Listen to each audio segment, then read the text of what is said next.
அனைவருக்கும் வணக்கம். இன்னைக்கு ஜனவரி 2 இன்றைய நடப்பு நிகழ்வு பார்க்கலாங்க. என்னென்ன முக்கியமான தகவல்கள் இருக்குன்றத நம்ம ஷார்ட்டா சொல்றோம். அதை நோட் பண்ணிக்கோங்க.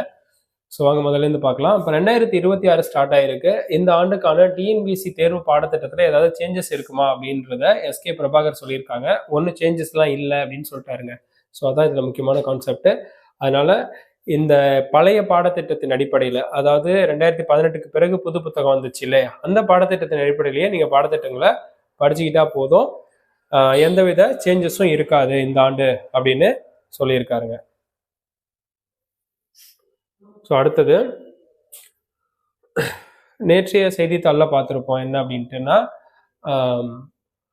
2ஆம் தேதி செய்தித்தாளுக்கு முன்னாடியே என்ன சொல்லியிருப்பாங்கன்னா, இந்த பொங்கலுக்கு எல்லா ரேஷன் கார்டுகளுக்கும் நாம வந்து அமௌண்ட் தரப்போறோம் அப்படின்னு சொல்லியிருப்பாங்க. ஆனா இங்க என்ன சொல்லியிருக்காங்கன்னா, அரசு ஊழியர்கள் மற்றும் ஆசிரியர்கள், ஓய்வூதியதாரர்கள், குடும்ப ஓய்வூதியர்கள் எல்லாருக்குமே நாங்க மிகை ஊதியம் அப்படிங்கிற போனஸ் வந்து எவ்வளவு ரூபாய் தரப்போறோம் அப்படின்னோம்னா, கிட்டத்தட்ட ஒரு 3000 ரூபாய் வரைக்கும் தரப்போறோம். அது வந்து சிடி பிரிவு பணியாளர்களுக்கு தரப்போறோம் அப்படின்னு சொல்லியிருக்கிறாங்க.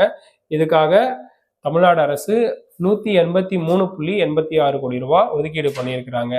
ஸோ இந்த திட்டத்தினால 9,90,000 பேருக்கு மேல பலனடைவாங்க அப்படின்னு சொல்லியிருக்காங்க. இவங்களுக்கு இந்த போனஸ் அமௌண்ட் பொங்கல் பண்டிகைக்கு முன்னாடியே வந்து கொடுத்துருவோம் அப்படின்னு சொல்லியிருக்கிறாங்க.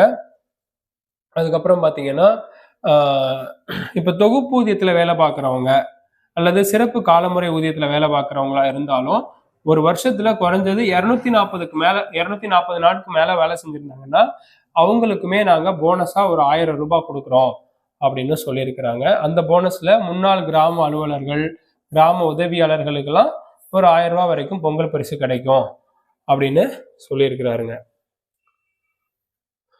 ஸோ அடுத்தது வந்து பார்த்தீங்கன்னா, வந்தே பாரத் படுக்கை வசதி கொண்ட வந்தே பாரத் ரயில கல்கத்தா டு கவுகாத்திக்கு இடையில ஃபர்ஸ்ட் ஆரம்பிச்சிருக்காங்க. அதனால இந்தியாவிலேயே படுக்கை வசதி கொண்ட வந்தே பாரத் ரயில்கள் எந்த இரு பகுதிகளுக்கு இடையில் இயக்கப்பட்டிருக்கு அப்படின்னு கேட்டா, கல்கத்தா டு கவுஹாட்டி வரைக்கும் இயக்கப்பட்டிருக்கு. இந்த ரயில் வந்து பாத்தீங்க அப்படின்னம்னா ஜனவரி 18, 19 தான் இந்த ரயில் சேவை தொடங்க போறாங்க. அப்பதான் மோடி வந்து தொடங்கி வைக்க போறாரு. இந்த ரயில் சேவை இந்த இரு நகரங்களுக்கு இடையில, அதாவது அந்த கவுஹாத்தி வரைக்கும் போகுது பாத்தீங்களா, அது வரைக்கும் ஒரு 966 கிலோமீட்டர் டிஸ்டன்ஸுக்கு இதை இயக்க போறாங்க. இதுல 3rd கிளாஸ் ஸ்லீப்பர்ல போறீங்க அப்படின்னா 2300 ரூபா அமௌண்ட் இருக்கும். 2nd கிளாஸ் ஏசி ஸ்லீப்பர்ல போறோம் அப்படின்னா 3000 ரூபா இருக்கும். ஃபர்ஸ்ட் கிளாஸ்ல போறீங்க அப்படின்னம்னா அதுக்கு 3600 ரூபா வரைக்கும் இருக்கும். இது வந்து ஃப்ளைட் கட்டணத்தை விட கம்மியான ஒரு கட்டணம் தான் அப்படின்னு சொல்லியிருக்கிறாங்க. இதை இப்போ மேற்கு வங்காளத்தினுடைய கல்கட்டாவுக்கும் அசாமுக்கும் அறிமுகப்படுத்துறதுக்கான காரணமா என்ன சொல்றாங்க அப்படின்னா, இந்த ஆண்டு இந்த 5 மாநிலங்கள்ல எலெக்ஷன் வருது. அதுல முக்கியமா மேற்கு வங்கத்திலையும் வருது, அசாம்லயும் வருது. ஸோ அதை மையப்படுத்தி இந்த திட்டம் அறிமுகப்படுத்தப்பட்டிருக்கலாம் அப்படின்னு சொல்றாங்க. அடுத்தது வீட்டு சிலிண்டர் வேற, வணிக சிலிண்டர்ஸ் வேற. இப்போ வீட்டு சிலிண்டருடைய ரேட் எல்லாம் அப்படியே தான் இருக்க போகுது. ஆனா கடைகாடுகள்ல, அதாவது ஒரு டிஃபன் கடை இருக்கு, டீ கடை இருக்குன்னா அங்கெல்லாம் வணிக சிலிண்டர்ஸ் பயன்படுத்துவாங்க. இந்த வணிக சிலிண்டர்ஸ்ல இது வரைக்கும் வித்துட்டு இருந்த விலையிலிருந்து ஒரு 111 ரூபா விலை உயர்த்தி இருக்கிறாங்க. அதே நேரத்துல விமான எரிபொருளுடைய விலை வந்து 7.3% குறைச்சிருக்கிறாங்க. அதனால இப்போ இது வணிக சிலிண்டர்ஸுடைய விலை உயர்வு அப்படிங்கிறது எவ்வளவு ரூபாய் இருக்குன்னா, இப்போ 1691 ரூபாய்க்கு விற்க போகுது அப்படின்னு சொல்றாங்க. இதுல உயர்த்தப்பட்டு விற்க போகுதுன்னு சொல்றாங்க. அடுத்தது வந்து பாத்தீங்கன்னா, வீட்டு உபயோக சிலிண்டர்ல ஏதாவது மாற்றம் இருக்கா அப்படின்னா அதுல எந்தவித மாற்றமும் செய்யப்படாம அதே விலையில தான் அது நீடிக்குது அப்படின்னு சொல்லியிருக்கிறாங்க. அடுத்தது பாத்தீங்கன்னா, பங்களாதேஷ்ல இந்து முஸ்லீம் பிரச்சனை ஒரு பெரிய பிரச்சனையாவே இருந்துட்டு இருக்கு. இதுல கிட்டத்தட்ட ஒரு 2-3 மாதத்திற்குள்ளாக பங்களாதேஷ்ல இந்துக்களை கொலை பண்ணிட்டே இருக்கிறாங்க. அவங்க இந்துக்களை வந்து கிட்டத்தட்ட 25க்கும் மேற்பட்ட நபர்களை கொண்டிருக்கிறதா சொல்றாங்க. இருந்தாலும் முக்கியமா ஒரு 3 நபர்கள் கொல்லப்பட்டது அங்க ஒரு பெரிய பிரச்சனையா இருக்கு. ஒண்ணு வந்து பாத்தீங்கன்னா, தீபு சந்திரதாஸ்னு ஒருத்தரை கொண்டிருந்தாங்க. அடுத்தது வந்து அம்ரித் மண்டல்ன்ற ஒருத்தரை கொண்டிருந்தாங்க. இப்போ வந்து பாத்தீங்கன்னா சந்திரதாஸ், கோகோன் சந்திரதாஸ்ன்ற ஒருத்தரையும் கொண்டு இருக்காங்க. ஸோ இதனால அந்த மாநிலத்துல அதாவது அந்த வங்காளதேச நாட்டுல பிரச்சனை வந்து பெரிய பிரச்சனையாயிட்டே இருக்கு. ஸோ அதுக்கப்புறம் இது 2ஆம் தேதி வந்த பேப்பர்ன்றதுனால 1ஆம் தேதி அதுக்கு முன்னாடி நாள் நியூ இயர் அன்னைக்கு செலிப்ரேஷன்ஸை சுவிட்சர்லாந்தில் ஆல்ப்ஸ் மலைப்பகுதியில் இருக்கிற ஒரு இடத்துல அங்கே இருக்கிற மக்கள் கொண்டாடி இருக்கிறாங்க. அங்கே ஒரு மதுபான விடுதியில் கொண்டாட்டத்தில் ஈடுபட்டு இருக்கும்போது மது பாட்டில் மேலே ஒரு மெழுகுவர்த்தி வச்சுருந்தாங்களாம். அது கீழே விழுந்து நெருப்பு பிடிச்சி அந்த விடுதி ஃபுல்லாக பற்றிக்கிட்டு எரிஞ்சதில் மக்கள் அடிச்சு பிடிச்சி கீழே இறங்கி இருக்கிறாங்க. பட் ஆனால் படிக்கட்டு ரொம்ப குறுகலாக இருந்ததுனால வெளியேறதுக்குள்ள அது அந்த விடுதி ஃபுல்லாக எரிஞ்சு கிட்டத்தட்ட 40 பேர் உடல் கருகி உயிரிழந்துட்டாங்க அப்படின்றத இங்கே சொல்லியிருக்கிறாங்க.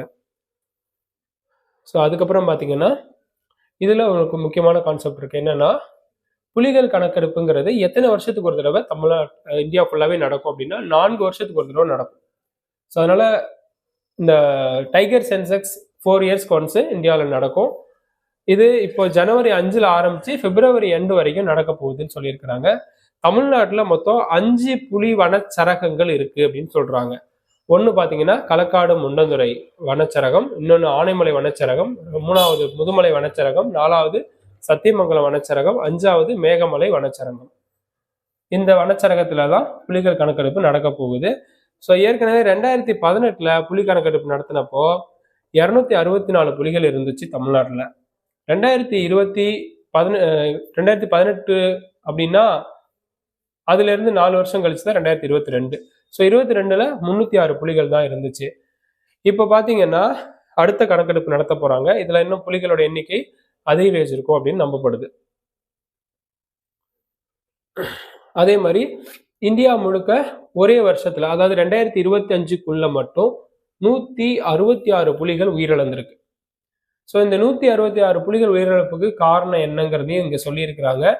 இந்த புலிகள் உயிரிழப்புல ஹையஸ்டா எந்த மாநிலத்தில் உயிரிழப்பு நடந்திருக்குங்கிறதையும் சொல்லியிருக்கிறாங்க. இதை பத்தி தான் டீட்டெயில் பார்க்க போறோம். என்னன்னா, ஸோ இந்தியாவுடைய புலி மாநிலம் அப்படின்றது மத்திய பிரதேசத்தை சொல்லுவோம். மத்திய பிரதேசத்துல மட்டும் கிட்டத்தட்ட 750 புலிகளுக்கு மேல உயிர் வாழுது. இந்தியாவிலேயே ஹையஸ்ட் புலி வாழ்ற மாநிலம்னா மத்திய பிரதேசம். அதுல ஒரு வருஷத்துல 55 புலிகள் இறந்து போச்சு. இந்த 55 புலிகள் ஒரு வருஷத்துல இறந்து போனதுங்கிறது மத்திய பிரதேசத்துல ஹையஸ்ட். மகாராஷ்டிராவில் அடுத்தது 38 புலிகள் வரைக்கும், அடுத்தது கேரளாவில் 13, அஸ்ஸாம்ல 12, இவ்வளவு புலிகள் உயிரிழந்திருக்கு. இந்த உயிரிழந்த 166 புலிகள்ல 31 புலிகள் குட்டி புலிகளா தான் இருந்திருக்கு. அதுக்கப்புறம் பாத்தீங்கன்னா இதுங்களுக்கெல்லாம் உயிரிழப்பு நடக்கிறதுக்கு முக்கியமான காரணம் என்ன அப்படின்னு பாத்தீங்கன்னா, புலிகளுக்கு இடையில இருக்கக்கூடிய ஆதிக்க எல்லைகளுடைய போட்டி தான் அப்படின்னு சொல்றாங்க. எப்படின்னா, ஒவ்வொரு புலியும் ஒரு 50ல இருந்து 100 கிலோமீட்டர் சரௌண்டிங்குள்ள உயிர் வாழக்கூடியவை. ஒரு புலி என்ன பண்ணுதுன்னா, இன்னொரு புலி வரக்கூடிய ஏரியாக்குள்ள இன்னொரு புலி அதை அனுமதிக்கிறது இல்லை. அதனால அந்த எல்லை சண்டை தான் காரணம் அப்படின்னு சொல்றாங்க. அதுக்கப்புறம் பாத்தீங்கன்னா 2018ல் 2967 புலிகள் ஒட்டுமொத்தமா இந்தியாவில் இருந்தது. இப்போ 2026ல் பார்க்கும்போது 3682 புலிகள், ஓரளவுக்கு அதிகரிச்சிருக்க தான் செய்யுது. இருந்தாலும் உலகம் முழுக்க எல்லா நாடுகளை கம்பேர் பண்ணும்போது இந்தியாவில் மட்டும் 75% அளவுக்கு புலிகள் இருக்கு அப்படின்னு சொல்றாங்க. இந்த புலிகள் உயிரிழப்புக்கு அதுங்களுக்கு இடையில ஏற்படுற மோதல் ஒரு பக்கம் இருந்தாலும், இன்னொரு பக்கம் என்ன அப்படின்னா, இந்த புலிகள்லயே தன்னுடைய வயக்காட்டுக்கு புலிகள் வருது அப்படின்ட்டு விவசாயிகள் வயக்காட்டுல கரண்ட் போட்டுருவாங்க. அந்த கரண்ட்ல அடிபட்டும் நிறைய புலிகள் இறந்து போகுது. அதுக்கப்புறம் 2 வயசுல ஒரு புலி என்ன பண்ணும் அப்படின்னா, தாய்கிட்ட இருந்து பிரிஞ்சிரும். அதுக்கப்புறம் அந்த புலி 2 வயசுலயே அது கொஞ்சம் பெரிய புலியா தான் இருக்கும். உடல் அளவுல பெரிய புலியா தான் இருக்கும். ஆனா உடலுடைய பலத்தளவுல இருக்குமான்னு தெரியாது. ஆனா அது ஒரு 5ல இருந்து 6 வயது இருக்கிற ஒரு புலிகிட்ட போய் சண்டை போடும்போது அந்த 2 வயசு புலி இறந்து போகுது. அதுதான் இந்த புலி உயிரிழப்புகளுக்கெல்லாம் காரணம் அப்படின்னு சொல்றாங்க. ஸோ இந்த புலி உயிரிழப்பை குறைக்கணும்னா என்ன பண்ணலாம் அப்படின்னா, ஒன்னே ஒன்று தான் பண்ணலாம். என்ன பண்ணலாம்னா, நம்மளுடைய வனப்பரப்பை அதிகப்படுத்தணும். வனப்பரப்பை அதிகப்படுத்துறதுங்கிறது இந்த காலகட்டத்தில் சாத்தியமானு தான் தெரியல. அடுத்தது பாருங்க, ராம்நாத் கோயங்கா சாகித்ய சம்மன் விருது. இந்த நியூ இந்தியன் எக்ஸ்பிரஸ் குழுமம் கொடுப்பாங்க. இந்த ராம்நாத் கோயங்கா யாருன்னா, இந்த பத்திரிகையினுடைய நிறுவனர், சுதந்திர போராட்ட தியாகி, ஸோ இவருடைய நினைவாக தான் இந்த விருது கொடுக்குறாங்க. இந்த விருது எதுக்காக கொடுப்பாங்க அப்படின்னா, சிறந்த இலக்கிய படைப்புகள் யார் ஒவ்வொரு வருஷமும் வெளியிடுறாங்களோ அவங்களுக்காக கொடுப்பாங்க. இந்த விருது முதல் முறையா 2023 அறிமுகப்படுத்தப்பட்டு, அந்த விருது முதல் தடவை ஒடிசாவில இருந்து கொடுத்தாங்க. 2வது 24ல கொடுத்தாங்க. அப்ப டெல்லியில இருந்து கொடுத்தாங்க. இப்ப 3வது முறையா இந்த விருது கொடுக்குறாங்க. இது வந்து சென்னையினுடைய தாஜ் கோரமெண்டல் ஹோட்டல்ல இருந்து கொடுக்குறாங்க. இன்னைக்கு ஜனவரி 2ஆம் தேதியான அன்றைய நாள் கொடுக்குறாங்க. இதை கொடுக்கறதுக்காக குடியரசு துணைத் தலைவர் சிபி ராதாகிருஷ்ணன் வராரு. ஸோ ஆனா இப்போ இந்த விருதுல என்ன சொல்றாங்கன்னா, இந்த விருது கமிட்டியில இருக்கிறவங்க பேர் சொல்றாங்க. அதாவது தூதரகத்தினுடைய இந்திய தூதரகத்தினுடைய முன்னாள் அதிகாரியான பவன் வர்மா குறிப்பாரு. அதுக்கப்புறம் எழுத்தாளர் கீதா ஹரிஹரன் இருப்பாங்க. பொருளாதார நிபுணர் எழுத்தாளர் சஞ்சீவ் சன்யால் இருப்பார். இவங்கெல்லாம் இது யாரு கொடுக்கலான்ற ஒரு கமிட்டியில இருக்கிறவங்க. ஸோ இப்போ இந்த விருது வந்து மொத்தம் 4 பிரிவுகளுக்கு வழங்கப்படும். ஒன்று என்ன அப்படின்னா, வாழ்நாள் சாதனையாளருக்கு ஒன்று கொடுப்பாங்க. இலக்கியத்துறையில வாழ்நாள் சாதனையாளர் ஒன்று. 2வது புனைவு நூல்கள் எழுதுறவங்களுக்கு கொடுப்பாங்க. 3வது அபுனைவு நூல்கள் எழுதுறவங்களுக்கு கொடுப்பாங்க. 4வது இளம் எழுத்தாளர்களுக்கு கொடுப்பாங்க. ஸோ ஆனால் இது 2ஆம் தேதிங்கிறதுனால அன்னைய டேட்ல இந்த பேப்பர்ல எதுவும் கொடுக்கல. அடுத்த நாள் பேப்பர்ல இது வந்து என்ன கொடுத்துருப்பாங்க அப்படின்ட்டு சொல்லிடுவாங்க. யார் யார் கொடுப்பாங்கன்னு சொல்லிடுவாங்க. ஸோ அதுக்கப்புறம் சிதம்பரம் என்ன சொல்லியிருக்காருன்னா, இந்தியாவுடைய மொத்த கடனை வந்து நாம மாநிலத்துடைய பொருளாதாரத்தோட ஒப்பிடக்கூடாது அப்படின்னு சொல்லுவாங்க. ஏன் அப்படி சொல்லியிருக்கிறாரு அப்படின்னு பார்ப்போம். இப்போ அமெரிக்காவோ, பிரிட்டனோ, ஜப்பான், பிரான்ஸ், கனடா இந்த மாதிரியான வளர்ந்த நாடுகள் தங்களுடைய நாட்டுடைய மொத்த கடன்கள் அப்படிங்கிறத எப்படி கன்சிடர் பண்றாங்கன்னா, இப்போ அமெரிக்கா கடன் வேணும் அப்படின்னு நினைக்கிறாங்கன்னா, அமெரிக்காவே ஒரு சைனா கிட்ட இருந்து கடன் வாங்குறாங்க. ஆனா அமெரிக்காவோட நியூயார்க் நகரம் போய் தனியா எங்க வாங்குறது இல்லைன்னா சைனா கிட்ட கடன் வாங்குறது இல்லை. ஆனா இந்தியாவில் அப்படி இருக்காது இல்லையா? கடன் எப்படி இருக்கும்னா, இந்தியன் கவர்மெண்ட் வேர்ல்டு பேங்க்ல வாங்குவாங்க, IMFல வாங்குவாங்க, அதுக்கப்புறம் வேற நாடுகள் கிட்ட கூட வாங்குவாங்க. ஆனா மாநில அரசுகளும் என்ன பண்றாங்க? இப்ப தமிழ்நாடு அரசு என்ன பண்ணும் அப்படின்னா கடன் வாங்குவாங்க. அப்படி வாங்கும்போது தமிழ்நாடு அரசு என்ன பண்ணுவாங்க? ஆசிய வளர்ச்சி வங்கிட்டு வாங்குவாங்க, நபார்டு பேங்க் கிட்ட வாங்குவாங்க. இது மாதிரி வேற அமைப்புகள்கிட்ட ஒரு தனி மாநிலமும் கடன் வாங்குறாங்க. அப்படி பார்க்கும்போது இந்தியா தன்னுடைய கடனை மாநிலங்களுக்கும் பகிர்ந்தளிக்குது. அதே மாதிரி ஒரு மாநிலம் தன்னுடைய கடனை தனக்கான தலையில வச்சுக்கிறாங்க. அப்ப மாநிலத்துக்கு 2 வகையான கடன் முறைகள் இருக்கு அப்படிங்கறத தான் என்ன சொல்றாங்கன்னா, மொத்த கடனை வச்சு மாநிலத்துடைய பொருளாதாரத்தை மதிப்பிடுவது தவறு அப்படின்னு முன்னாள் நிதியமைச்சர் சொல்லியிருக்கிறாருங்க. அடுத்தது சிந்து நதி நீர் ஒப்பந்தம். இப்ப பாகிஸ்தான் என்ன பண்றாங்க அப்படின்னா, ஒரு கண்டனம் தெரிவிக்கிறாங்க. என்ன மாதிரி கண்டனம் அப்படின்னு பாத்தீங்கன்னா, 1960 இந்தியாவுக்கும் பாகிஸ்தானுக்கும் இடையில சிந்து நதி நீர் ஒப்பந்தம் கையெழுத்தாச்சு. அப்ப என்ன சொல்லிக்கிட்டோம் அப்படின்னா, உலக வங்கி நமக்கு மத்தியஸ்தம் பண்ணி வச்சாங்க.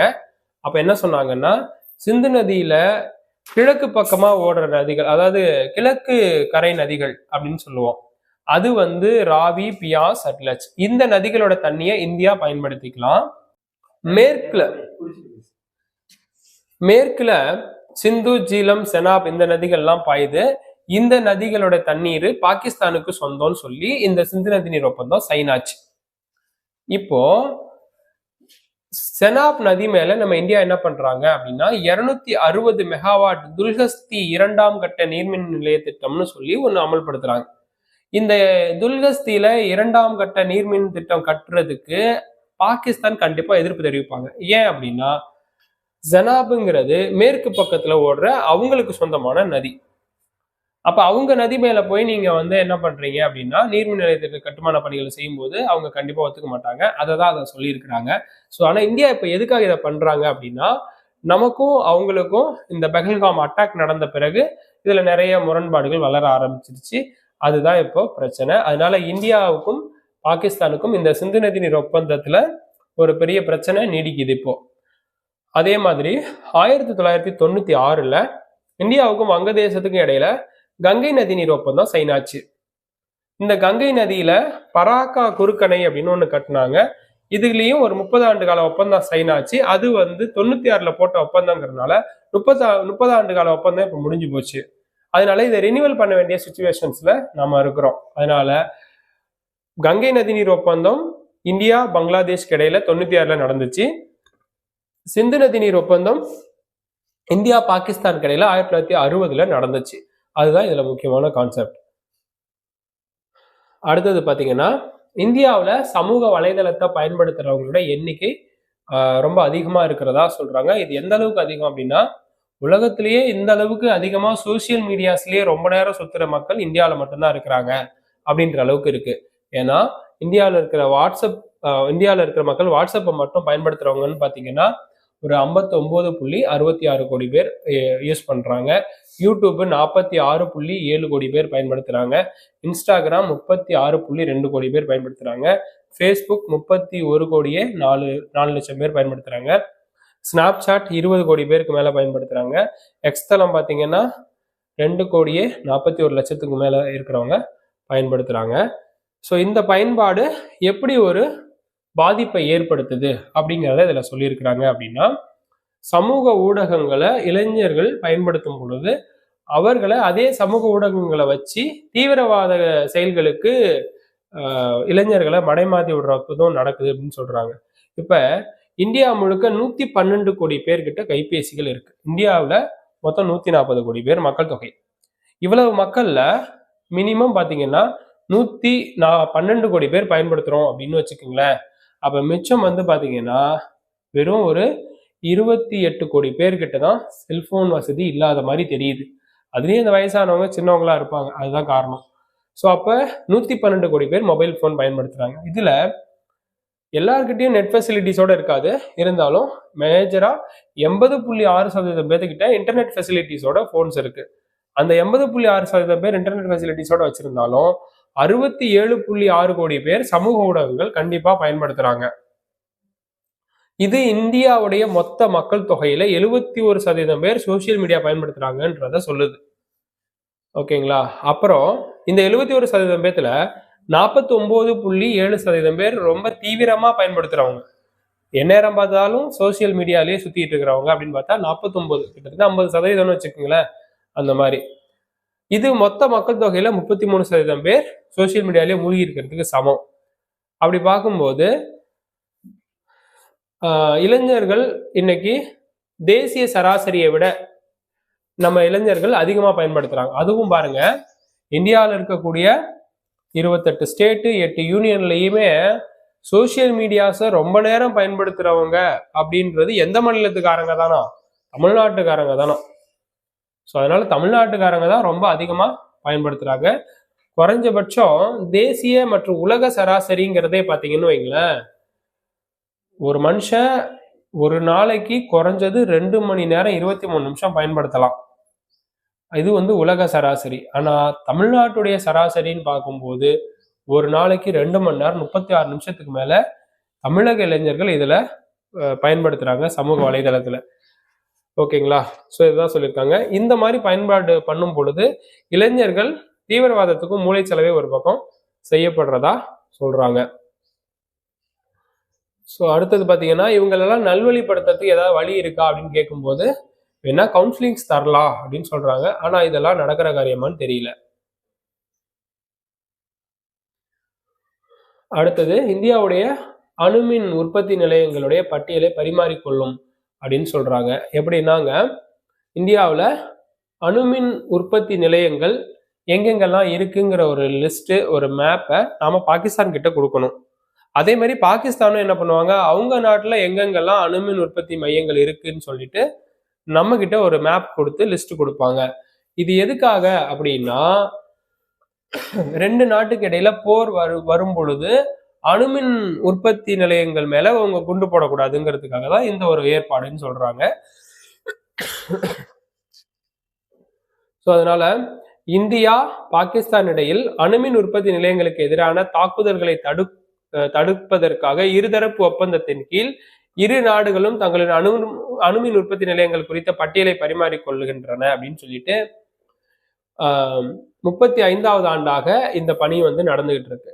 1988 டிசம்பர் 31 கையொப்பமான இந்த இருதரப்பு ஒப்பந்தம் 1991 ஜனவரியில நடைமுறைக்கு வந்துச்சு. இரு நாடுகளுக்கான அணுமின் உற்பத்தி நிலைய திட்டம் பத்தி அப்பதான் நடைமுறைக்கு வந்துச்சு. ஸோ இதுல அவங்க என்ன பண்ணிக்கிறாங்க அப்படின்னா, நம்ம கிட்ட எங்கெங்கெல்லாம் அணுமின் நிலையங்கள் இருக்குன்ற லிஸ்ட்டை இந்தியன் கவர்மெண்ட் பாகிஸ்தான் கவர்மெண்ட்டை தருவாங்க, பாகிஸ்தான் கவர்மெண்ட் இந்தியன் கவர்மெண்ட் கிட்ட தருவாங்க. அது அடுத்தது வந்து பாத்தீங்கன்னா, நம்ம இவங்க லிஸ்ட்டை மட்டும் இல்லாம பாகிஸ்தானை சேர்ந்தவங்க யாராவது ஊடுருவி இந்தியாவுக்குள்ள வந்திருந்தா, அவங்கள இந்தியன் கவர்மெண்ட் கண்டுபிடிச்சிருந்தா அவங்கெல்லாம் இந்தியன் கவர்மெண்ட் சிறையில வச்சிருப்பாங்க. அப்ப பாகிஸ்தானை சேர்ந்த சிறை கைதிகள் எத்தனை பேர் இந்தியாவில் இருக்கிறாங்க அப்படிங்கிற தகவல்களையும் நம்ம பாகிஸ்தான் கவர்மெண்ட்டை கொடுப்போம். நம்ம ஆளுங்க யாராவது அந்த நாட்டில் போய் மாட்டிக்கிறாங்க, பாகிஸ்தான் ஜெயிலில் இருக்கிறாங்கன்னா, பாகிஸ்தான்காரங்க என்ன பண்ணணும்னா அவங்க நாட்டு சிறைச்சாலையில இந்தியர்கள் எத்தனை பேர் இருக்கிறாங்கிற தகவல்களை நம்ம கொடுப்பாங்க. அதுதான் இது. அதனால இந்தியாவுடைய சிறைகள்ல பாகிஸ்தானை சேர்ந்தவர்கள் 391 பேரும் 33 மீனவர்களும் இருக்கிறாங்க. அதே மாதிரி பாகிஸ்தான் சிறைச்சாலையில இந்திய கைதிகள் 58 பேரும் மீனவர்கள் 199 பேரும் இருக்கிறதா சொல்லியிருக்கிறாங்க. இந்த மாதிரியான ஒப்பந்தம்லாம் 2008 இருந்து நமக்கும் பாகிஸ்தானுக்கு இடையில போடப்பட்டுச்சு. ஸோ அதுக்கப்புறம் இந்திய ராணுவத்தினுடைய ஒரு அணிவகுப்பு மரியாதை நடந்துகிட்டு இருக்கு. இதுல நாகேஷ் கபூர் அப்படிங்கிற ஒருத்தர் தான் இப்போதைக்கு இந்தியாவினுடைய விமானப்படையின் துணை தலைமை தளபதியா பொறுப்பேற்றிருக்கிறாரு. அவர் வரும்பொழுது அவருக்கான ராணுவ அணிவகுப்பு மரியாதை இங்க கொடுத்துட்டு இருக்கிறாங்க. ஸோ அதனால இந்திய விமானப்படையின் துணை தளபதியா இருந்த ஏர் மார்ஷல் நம்தேஷ்வர் திவாரி நேற்று ஓய்வு பெற்றாரு. அதனால அவருக்கு பதிலாக நாகேஷ் கபூருங்கிறவர் வந்திருக்காரு. இவர் 1986ஆம் ஆண்டு விமானப்படையில சேர்ந்தவர். அதுக்கப்புறம் பாத்தீங்கன்னா தேசிய விளையாட்டு நிர்வாக சட்ட விதிகள் அப்படின்றதுல என்ன சொல்லியிருக்காங்கன்னா, இந்த தேசிய விளையாட்டு சம்மேளனம், தேசிய ஒலிம்பிக் கமிட்டி, தேசிய பாரா ஒலிம்பிக் கமிட்டி, மாநில சங்கங்கள் இதெல்லாம் ஒன்றிணைந்தது தொடர்பான ஒரு விதி அமலுக்கு வரும் அப்படின்னு சொல்லியிருக்கிறாங்க. இது மூலமா தேசிய விளையாட்டு நிர்வாக சட்டத்தினுடைய சில விதிகள் அமலுக்கு வரப்போகுது அப்படின்னு சொல்லியிருக்கிறாங்க.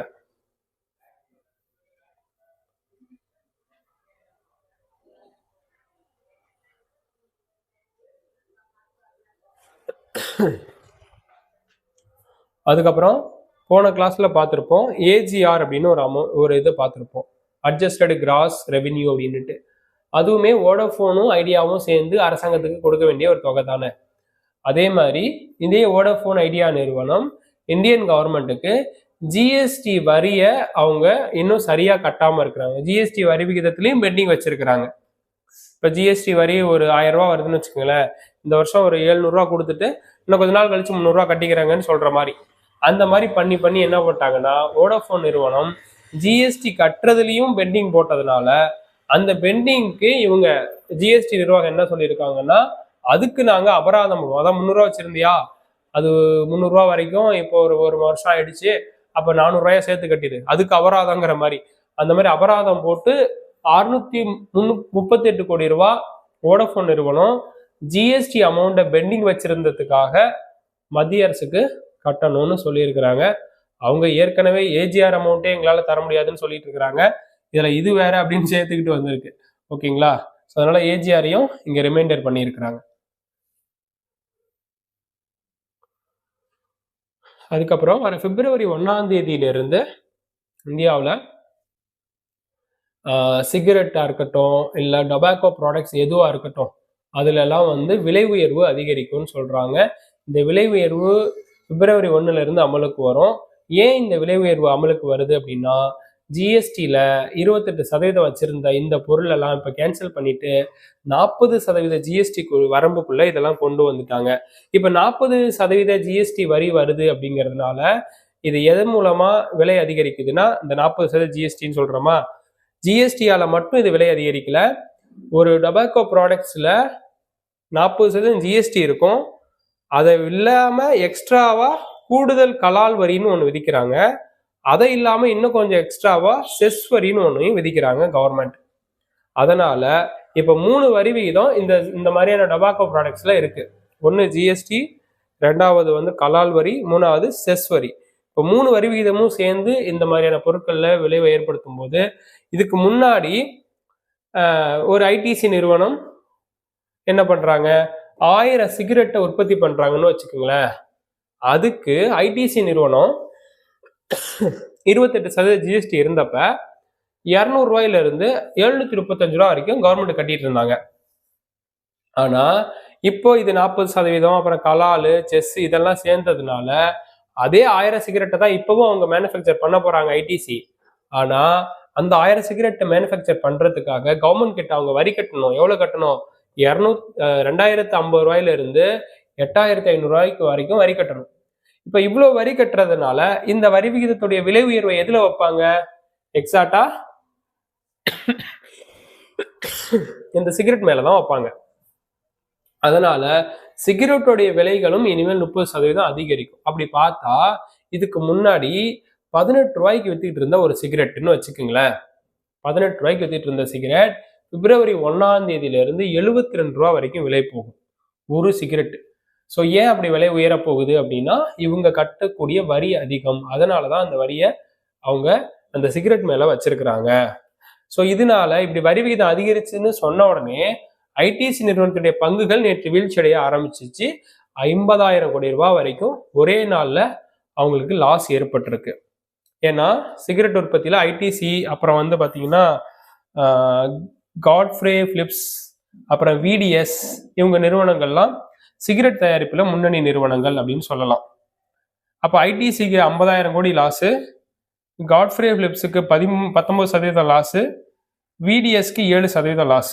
இதெல்லாம் நடக்க போகுது. ஸோ அதுக்கப்புறம் பார்த்தீங்கன்னா இந்த சிகரெட்டுக்கான வரி விகிதத்துக்கு மத்திய கலால் திருத்த சட்ட மசோதா, அதுக்கப்புறம் சுகாதார மற்றும் தேசிய பாதுகாப்பு செஸ் மசோதாங்கிற ஒன்னையும் நாடாளுமன்றத்தில் மத்திய அரசு நிறைவேற்றி தான் இந்த மாதிரி கொண்டு வந்துட்டாங்க அப்படின்னு சொல்றோம். அடுத்தது மத்திய அரசு என்ன பண்ணிட்டாங்கன்னா 8th பே கமிஷன் அப்படிங்கிறத மத்திய அரசு கொண்டு வந்துட்டாங்க. ஆனா எந்த மாநில அரசும் மாநில அரசுக்குன்னு 8th பே கமிஷன் கொண்டு வரல.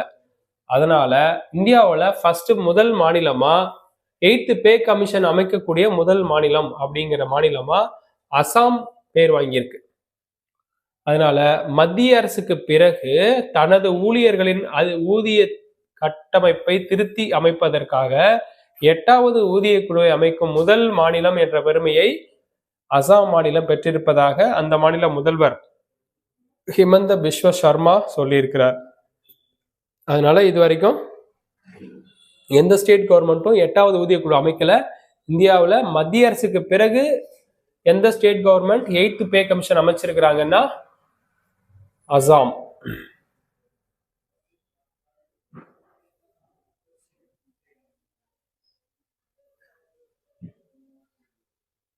ஸோ அடுத்தது இது என்ன அப்படின்னா ஒரு நீர்வீழ்ச்சி.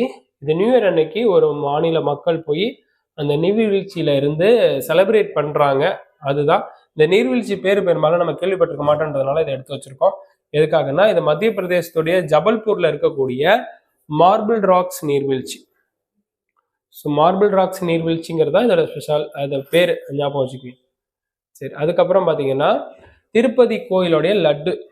இந்த திருப்பதி கோயிலோட லட்டு வந்து ஆரம்பத்திலிருந்தே லட்டு தான் கொடுத்துருக்காங்களான்னா இல்லை, அது நிறைய மாடிஃபை ஆகி தான் லட்டுவா வந்திருக்கு. அந்த வரலாறு தான் இதில் பார்க்க போகிறோம். இப்போ திருப்பதி தேவஸ்தானம் இந்த ஒரு வருஷத்துல 2025 மட்டும் 13,52,00,000 லட்டு வித்துருக்குறாங்க. இவ்வளவு லட்டு வித்து அதுல ஒரு பெரிய கணிசமான அமௌண்ட் வந்திருக்கும். இப்போ திருப்பதி ஏழுமலையான் கோவிலுக்கு லட்டு பிரசாதம்ங்கிறது லட்டுவா வரதுக்கு முன்னாடியே பிரசாதம் அப்படிங்கிற ஒண்ணு அரசர்கள் ஆண்ட காலத்துல இருந்தே அங்க இருக்கு அப்படின்னு சொல்றாங்க. ஓகேவா, அரசர்கள் ஆண்ட காலத்துல இருந்தே இருக்கு. ஸோ ஆரம்ப காலத்துல அரசர்கள் கண்ட்ரோல்ல இருந்தப்போ திருப்பதி கோவில்ல முதல்ல போட்டது புளியோதரை, அதுக்கப்புறம் எலுமிச்சை சாதமும் போட்டிருக்கிறாங்க, அதுக்கப்புறம் தயிர் சாதமும் போட்டிருக்காங்க, அதுக்கப்புறம் மிளகு வடையும் கொடுத்துருக்குறாங்க. இப்படி ஒன்று ஒன்றா மாறிட்டே வந்திருக்கு. பொதுவாகவே இந்த திருப்பதி ஏழுமலையான் கோயிலுடைய பிரசாதத்துக்குன்னு திருப்பொங்கம்னு பேர் வைப்பாங்களாம். திருப்பொங்கம் இப்பவுமே லட்டுக்கு வந்து அந்த பிரசாதத்துக்கு பேர் திருப்பொங்கம் அப்படிங்கிறதான் பேரு. அதுக்கப்புறமா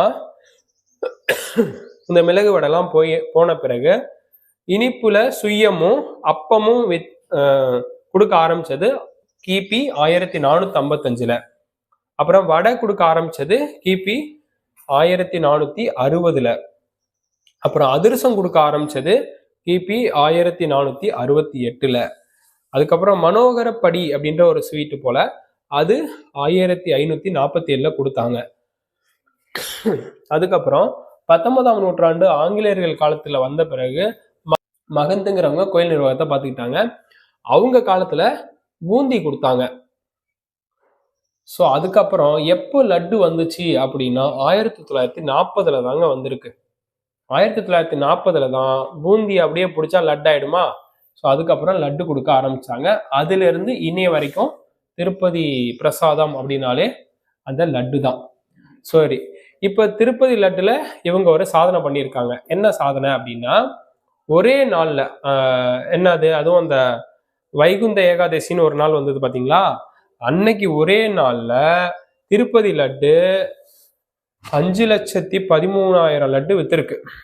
ஸோ இந்த லட்டு வித்ததுக்கு காரணம் என்ன அப்படின்னா சந்திரபாபு நாயுடு ஆட்சி தான் சொல்றாங்க.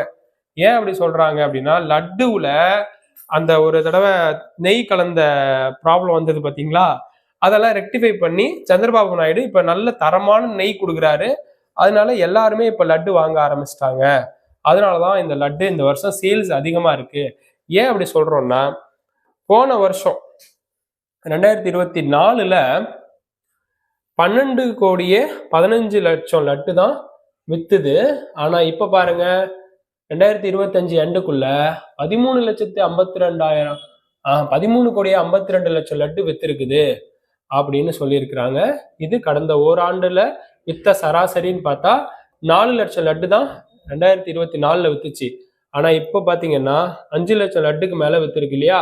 ஸோ அதுதான் சாதனை அப்படின்னு சொல்லியிருக்காரு. அது மட்டும் இல்லாம சந்திரபாபு நாயுடு வந்த பிறகு திருப்பதி தேவஸ்தானத்துல வேலை பார்க்கிறவங்க எல்லாருக்கும் சம்பளத்தையும் அதிகமா உயர்த்தி கொடுத்திருக்கிறதா சொல்றாங்க. இதுதான் திருப்பதி லட்டு கதை. அடுத்தது பாத்தீங்கன்னா, இது ஒரு ஆத்துல இல்லைன்னா ஏரியில மூங்கில்களை மிதக்க வச்சிருக்கிறாங்க. இது எதுக்காகனா மூங்கில்களை வியாபாரம் பண்றதுக்காக. இது எங்க நடக்குது அப்படின்னு பாத்தீங்கன்னா, திரிபுரா மாநிலம் அகர்தலாவுல நடக்குது. மூங்கில் மிதவைகளை நின்னபடியே அவங்க அந்த மூங்கில்களை ஒழுங்குபடுத்துறதும் அதை மக்கள் வாங்கிட்டு போறதுமா இருப்பாங்க. அதுக்காக அங்க விற்கிறாங்க. ஸோ அதுக்கப்புறம் இந்தியர்கள் சராசரியா ஒரு நாளைக்கு இணையதளத்துல செலவிடுற நேரம் அப்படின்னு பாத்தீங்கன்னா 5 மணி நேரத்துல இருந்து 7:30 மணி நேரம் வரைக்கும் இவ்வளவு நேரம் இணையதளத்திலேயே செலவிடுறாங்க. இது கோவிட்ல வீட்டுல இருந்தப்ப கூட இந்த அளவுக்கு மக்கள் சமூக வலைதளங்கள்ல மொபைல்ல நேரத்தை செலவிடல. ஆனா இப்போ அதை விட 16% அதிகமா தான் நேரத்தை இணையதளத்திலேயே செலவிட்டு இருக்கிறாங்க அப்படின்னு சொல்லியிருக்கிறாங்க. அதுக்கப்புறம் இந்தியாவிலேயே சுத்தமான நகரம் அப்படின்னு பேர் பெற்றது, தூய்மையான நகரம் அப்படின்னு பேர் பெற்ற நகரம் பாத்தீங்கன்னா இந்தூர், மத்திய பிரதேசத்துல இருக்கு. இந்த ஊர்ல பாகிரத்புரா அப்படின்னு ஒரு பகுதி.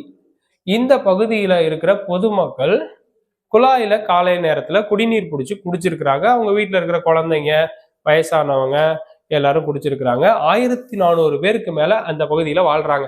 அவங்க எல்லாரும் குடிநீரை காலையில குடிச்சிருக்கிறாங்க. ஒரு நாள் 2 நாளைக்குள்ள நிறைய பேர் அதுல இறந்து போறாங்க. முதல் முறையா 7 பேர் இறந்தாங்க. அப்புறம் 14 பேரா அது அதிகரிச்சுது.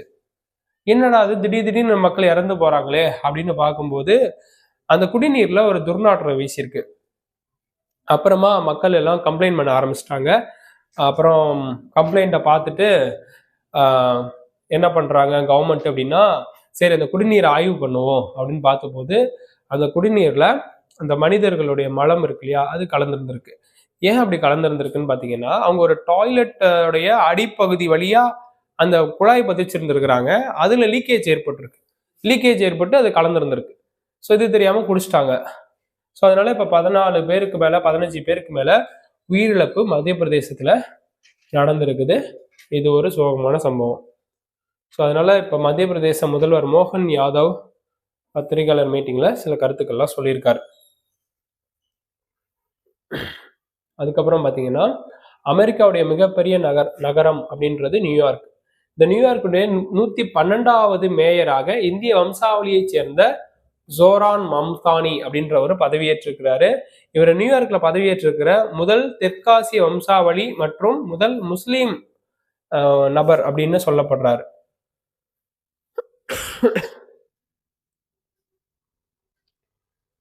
ஸோ அதுக்கப்புறம் பார்த்தீங்கன்னா ரஷ்யாவோடு அமைதி ஒப்பந்தம் அப்படிங்கிறதுக்கு நாங்கள் 90% தயாராயிட்டோம் அப்படின்னு உக்ரைனுடைய அதிபர் வெலோதிமிர் செலன்ஸ்கி சொல்லியிருக்காரு. உக்ரைன் ரஷ்யா போர் கிட்டத்தட்ட 3 ஆண்டுகளா நடந்துகிட்டே இருக்கு. இந்த போருக்கு காரணமே பார்த்தீங்கன்னா வெலோதிமிர் செலன்ஸ்கி நேட்டோல இணையறன்னு சொன்னதுனால இதை ரஷ்யா ஒத்துக்கல. அதனால 2 நாடுகளுக்கு இடையில போர் ஆரம்பிச்சுது. இப்ப ரஷ்யாவுடைய ஒரு 3 மாகாணங்களுடைய 90% பகுதிகளை ரஷ்யா கேட்ச் பண்ணிட்டாங்க, உக்ரைன் பகுதிகளை. ஆனா இருந்தாலும் போர் நிறுத்தம் இன்னும் முடிவுக்கு வரல. இப்ப ட்ரம்ப் ஒரு உறுதிமொழி கொடுத்தாரு. நான் உன்னை நேட்டோவில் சேர்த்துக்கல, ஆனா நேட்டோவுக்கு கொடுக்க வேண்டிய பாதுகாப்புல கிட்டத்தட்ட 15 ஆண்டுகள் அந்த பாதுகாப்பு உனக்கு நான் தரேன் அப்படின்னு சொல்லியிருந்தாரு. அதனால சரி அப்படின்ட்டு இவரும் இப்ப போர் நிறுத்த ஒப்பந்தத்துக்கு ஒத்துக்கிட்டாரு. ரஷ்யாவை கேட்டா நாங்க போர் நிறுத்த ஒப்பந்தத்துக்கு ஒத்துக்கணும்னா நாங்க இந்த உக்ரைனுடைய டொனஸ்ட் அப்படின்ற பகுதியில 75% கேட்ச் பண்ணிட்டோம். அப்புறம் லுகான்ஸ்ங்கிற பகுதியில 99% கேட்ச் பண்ணிட்டோம். இதுல இருக்கிற 75ல மீதி 25 எங்கள்கிட்ட ஒப்படைச்சிருங்க. லுகான்ஸ்ல இருக்கிற 99ல இன்னும் 1% எங்கள்கிட்ட ஒப்படைச்சிருங்க. அப்படி வேணா நம்ம அந்த பேச்சுவார்த்தை முடிச்சுக்கலாம்னு சொல்றாங்க. ஆனா இவங்க அதை விட்டு தரலாம் முடியாது. ஏற்கனவே புடிச்சுக்கிட்டது வேணா ஓகே, பட் இன்னும் இருக்கிற பகுதியை விட்டு கொடுத்துதான் இந்த போர் நிறுத்த ஒப்பந்தம் என்ன வேணாம் அப்படிங்கிற பேர் இவங்க இருக்கிறாங்க. இதுக்கு இடையில இப்ப என்ன நடந்திருக்கு அப்படின்னா உக்ரைன் நாட்டுல இருந்து 91 ட்ரோன் போய் ரஷ்ய அதிபர் விளாடிமிர் புதின் வாழக்கூடிய ஒரு வீடு இருக்கு ரஷ்யால. அந்த வீட்டுக்கு பக்கத்துல போய் ட்ரோன் எல்லாம் அட்டாக் பண்ணியிருக்கு. அந்த ட்ரோன் எப்படியே வழிமறிச்சு ரஷ்ய ராணுவமும் அட்டாக் பண்ணிட்டாங்க. இப்ப ரஷ்ய ராணுவம் அதை போட்டோ கிட்ட எடுத்து வச்சுக்கிட்டு என்ன பண்றாங்கன்னா அமெரிக்க அதிபர் டொனால்ட் ட்ரம்ப் கிட்ட அனுப்பி, இங்க பாருங்க, நீங்க போர் நிறுத்த ஒப்பந்தம் பண்ணிக்கிறேன்னு சொன்னீங்க, நாங்களும் ஓகேன்னு சொன்னோம், ஆனா நாங்க சும்மா இருந்தாலும் உக்ரைன் சும்மா இருக்க மாட்டேங்குது, என் வீட்டு மேல குண்டு போடுற அளவுக்கு வந்துட்டாங்க, இதை பார்த்துட்டு நான் எப்படி சும்மா இருப்பேன்னு இப்ப அவங்க முரண்டு பிடிச்சிட்டு இருக்கிறாங்க. அதனால இந்த போர் நிறுத்த ஒப்பந்தம் ஒரு முடிவுக்கு வர மாதிரி தெரியல. ஸோ இதான் இன்னைய நடப்பு நிகழ்வுகள். நன்றி.